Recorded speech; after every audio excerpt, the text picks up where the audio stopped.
thank you for joining me on a quilting tale today. My name is Shaylin, and today I'm going to show you how to make a square in a square unit. You might be making these in a pattern, or you might want one that's just freestanding to be its own block. Either way, it's pretty easy to do the math for these if you need to make your own size, or your pattern will give you the directions for cutting. So I'm going to show you in this video how to do the math if you are making your own, and then I'll also show you how I put them together, just some tips for making it a little easier, making sure they turn out as squares with a diamond in the center. And so I'm currently working on a pattern that's not my own, but I'm putting a quilt together as a gift, and it has a lot of square and square units. So I'll just show you a bit of footage of how I was putting those pieces together after we do the math. This is a square in a square with 4 corners on a main square, and I'll be referring to the large square that you see in the center, and then I'll also be talking about corner squares that go on the corners, obviously. And so let's talk about how you know the dimensions to cut them. I have this handy guide here to help with the cutting directions for your own block. So what's important is to think about what your finished size is going to be when it's sewn into the block. So you're going to lose a 1/4 inch around your unfinished block.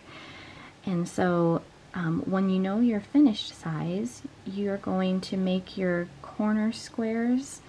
In this case, it's these white pieces here. You're going to make those half of the finished size, plus you're going to put back a 1/2 inch for your seam allowance. So let's say that my finished square in a square unit is going to be 6 inches.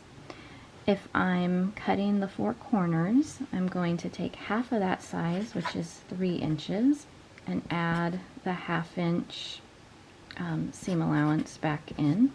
So that means I'm going to cut 4 3.5 inch squares. And then for my main square, the large one, I just need one of them. I'm going to take my finished size and add that 1/2 inch back in for seam allowance, and it's going to be 6.5 inches. Okay, I can do that for sizes that might have a fraction in them as well when they're finished. So let's say I want a 2.5 inch finished size. I'm going to take half of that, so half of 2 is going to be 1, and half of a 1/2 is going to be a 1/4 inch. And then I'm going to add a 1/2 inch back in for my seam allowance. I'm reverting to how I write when I do my math with my 5th graders now. So a 1/2 inch is the same as 2/4, so that's going to be 1 3/4, or 1.75 inches for my corner units. I'll need 4 of those. And then I'm going to have 2.5 inches plus the 1/2 inch is going to give me 3 inches for my main square. So these ones aren't usually as common to cut on the ruler, but still very possible. Now that you know how to do the math to make your own square in a square unit, I want to show you some tips for how I put it together to make it a little easier and turn out as square as possible. So there's a couple ways that you can get your diagonal line on your corner squares here. On the wrong side of the fabric, you might, and I know this is kind of hard to see on a white table, so let me put this here. You might draw a diagonal from point to point, and as I'll show you in a moment, one tip is to sew just slightly left of the diagonal point, so that way when it folds over you don't fall short on the edge. So you'll see what I mean by that in a moment. But I will put my ruler just slightly to the left of the point. So let's see if I can show you up close what I mean by that. So you see how the ruler is just to the left of the point, and I'll draw my line there. You can just use a pencil, you can use an erasable fabric pen or chalk, especially if you have a darker fabric. So that's one way. And then the other tip, and this makes it go faster if you're comfortable doing it, but it's to use a piece of tape. You can use painter's tape, or I think this is called washi tape. It just came with a planner that I had bought, so you can get little rolls of it here, and it's just worked really well. It peels off without leaving any residue. But what you can do when you sew your block is line up your edges right sides together. When you put it through the machine, you're going to make sure that your point is just a little to the left of the tape, and when you send it through, you'll keep the point a little to the left of the tape, pushing it through. And so these are small enough squares that you can see the tape from one end to another, and it makes it easy enough to do your straight line.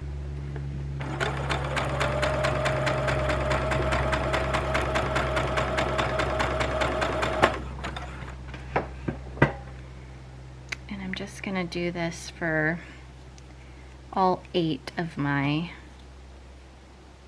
squares, my pink squares here.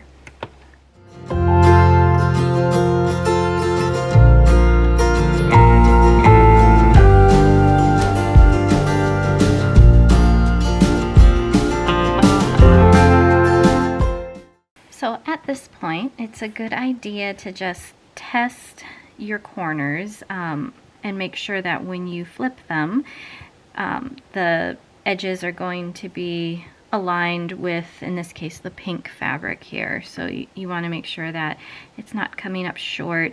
And this is where that extra stitch or two to the left of the line helps to make sure your edges do line up. But I like to just test each one before I cut, because once you cut it, it's a lot harder to fix, and otherwise it's just a matter of taking out a few stitches if you need to fix it. I find when I first start doing this that I'm having to redo more of them, but after I've done a few corners, it seems to, I get into a groove and don't have to do it as much. So these all look great.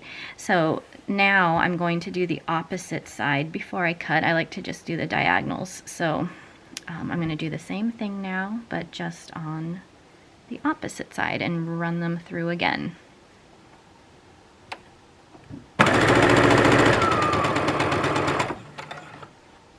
I just wanted to show a close-up of what I was talking about, just going a stitch or two to the left. So if there's my diagonal line, I didn't draw it, so you just have to visualize it, but you can see that I just, again, stitched a little bit to the left of it. And so doing that allows you, when you fold it over, you keep that aligned edge on the corner. Now it's time to trim off the corners 1/4 inch away from the stitch line.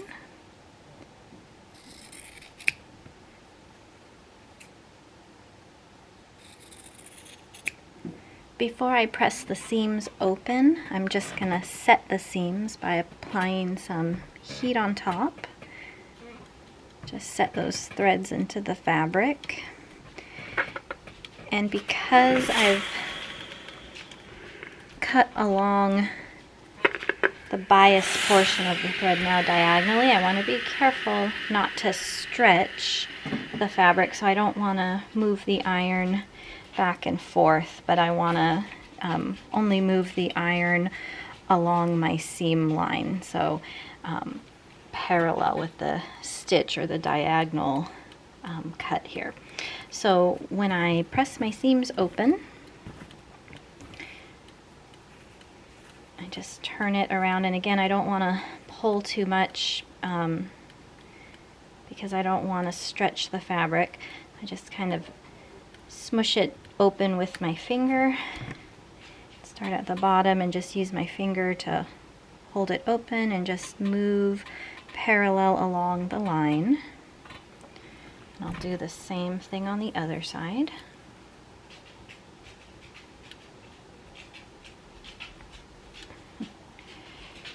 Get it open. There we go. It's the same thing.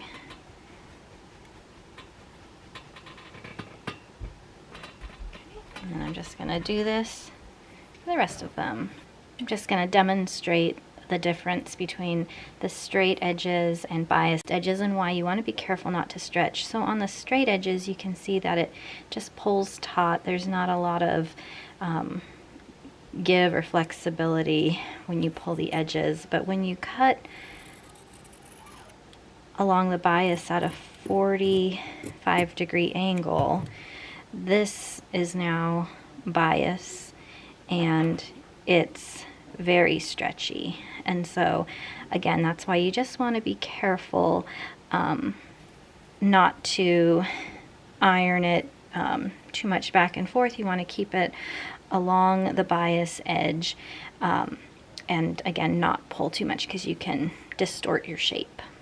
Now that my seams are pressed open, we're going to do the same thing now to the opposite sides and just attach the white squares to the corners and do the same thing.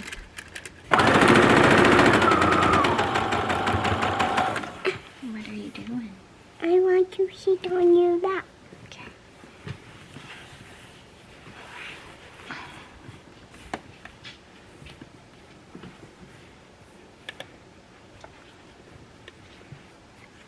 Can you help me put it on the corner? Gotta line up the corners just like that. Okay. And put it under and line up the corners. Hold on, sweetie. We gotta make sure all our edges are lined up just right. I thought there's something that can help quilt stay there. Yeah, we just gotta help it get all lined up. Okay, then we're gonna move it right to the line. Okay, ready? Here we go. Alright, let it just feed itself though. We don't want to give too much pressure. There we go. One more. Stitch in. Alright, right up to the corner. Just like that. We gotta get the edges all lined up. And whenever that's in here, she wants I think she'll want to help. Alright, let's get it all lined up. Here, let go for just a sec because we gotta be able to move it. Alright, and line it up there. Okay, you ready? Here we go. There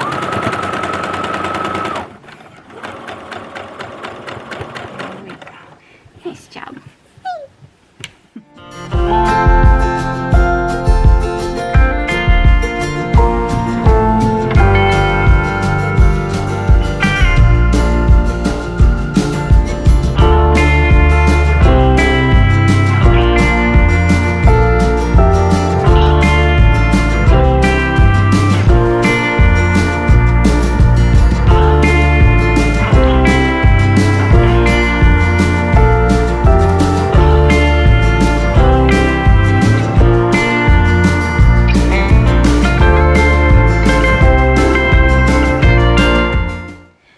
Got my seams pressed open on all my square and a square units, and so now I want to just square them up. Make sure that you don't, cut off one side too much where you get too close to your points, because you still are going to want a 1/4 inch away from your points so that they don't get cut off when you sew them together with the other pieces.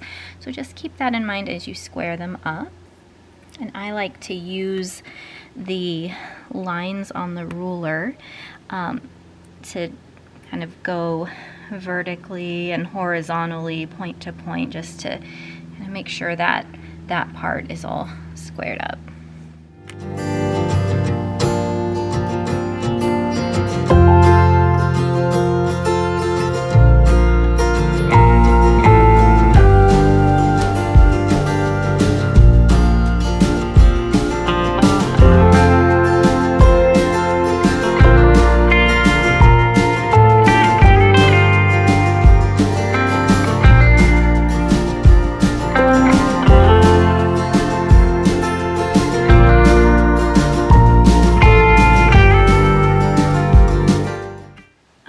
Tip for your square in a square unit is to consider the colors that you're going to use for your corners.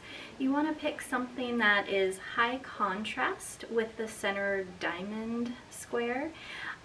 So the pattern that I'm making right now just calls for white corners, but you could do other colors as well, or even a pattern with a pattern. It just needs to have enough contrast so that the diamond stands out in the center. So play around with it and see what you come up with. It's pretty satisfying to make, and they come together quickly when you chain stitch. So hopefully this helps the next time you make a square in a square unit.